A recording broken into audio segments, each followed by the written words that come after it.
Welcome to Samba Samba. Enjoy the video. You start by preparing your Android and Zlink app so pairing is quick and reliable. Make sure your device runs Android 6.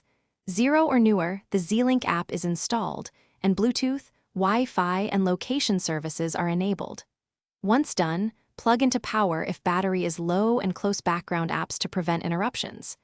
Now open Zlink, grant permissions when prompted, and choose Pair New Device to begin the connection flow. This activates scanning on both phone and the Zlink receiver.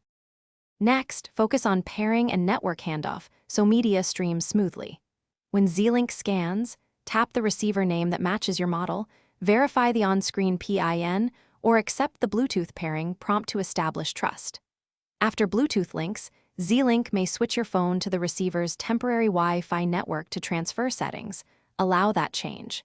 Enter your home Wi-Fi credentials in Zlink if asked. Then wait for confirmation that the receiver joined your network, and the app shows a connected status.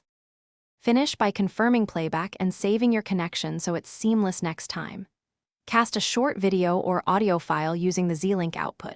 If it plays, adjust volume mapping and display preferences in the app. If you don't see the device or streaming stalls, reboot your phone and the Zlink receiver and retry pairing. If problems persist, reset the receiver to factory settings and redo the setup. This clears stored networks and often resolves persistent pairing conflicts quickly. Thanks for watching. Consider subscribing if we helped you.